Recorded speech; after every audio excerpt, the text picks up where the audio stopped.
I first had a feeling that Jonathan had something unusual in him in terms of movies and art and so on when I realized he was making in his own bedroom with absolutely no training. He was making clay animation films where you had to move little objects a second at a time. It became quite interesting to look at and see what he would come up with and make into little short movies, and sometimes quite long movies. Up until a certain point, I always did the videotaping of Jonathan and his sister Katie because they were too little to operate a camera. That he could be that focused and stick with it long enough to get an end result. I've had myself all kinds of things over the years that, visions, creative visions of things I like to do, but I never had the patience and the focus to make a complete product. And so I was so pleased early on at a young age to see that Jonathan was able to do that and then have something really fantastic looking at the end.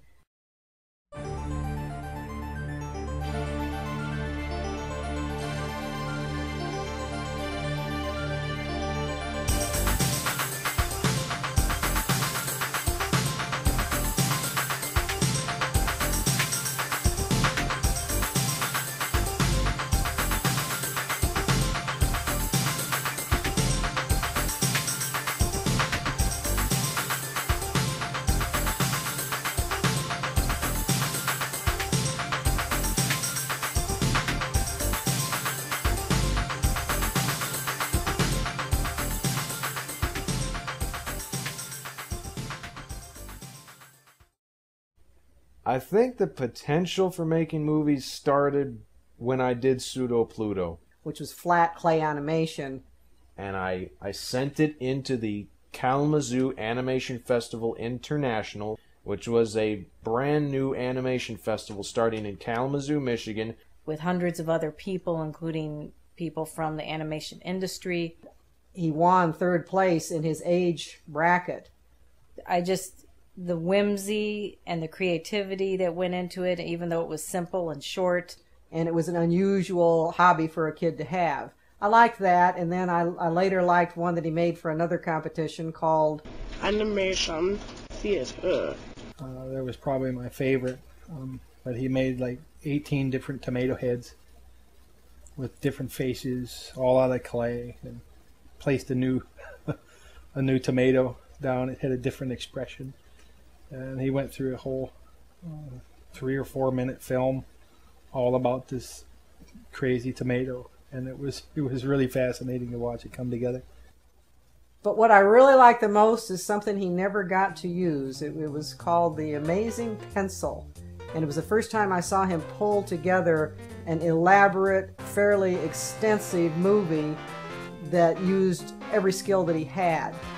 It was ambitious. It took forever. I had to do a lot of different drawings and a lot of backgrounds and a lot of different angles of the same backgrounds. By the time he was in the 8th grade, he began having aspirations to do live-action films, and I really didn't think he could pull it off until I saw what he did for a social studies class one time. They had a Civil War project that they had to do. A lot of the kids, if they were given a project, would do either a poster or an essay or something. But Jonathan had the idea to do his own Civil War film. The Civil War was ambitious, probably more so, because I was trying to make a movie that I had no actors for. Later in the movie, I watched as somebody was injured on the field in one of the battles. And it was Jonathan. He was laying there as an injured soldier.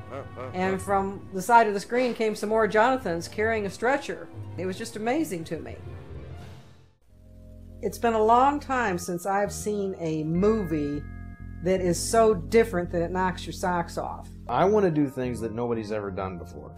The type of thing that will bring out the beauty, the honesty, the moral, uplifting, bright qualities by the people that observe them. I'm looking for a whole new genre of film. I want to show worlds, I want to show characters, I want to show experiences that no one has ever seen, okay? and there is more than enough stuff that people had never seen.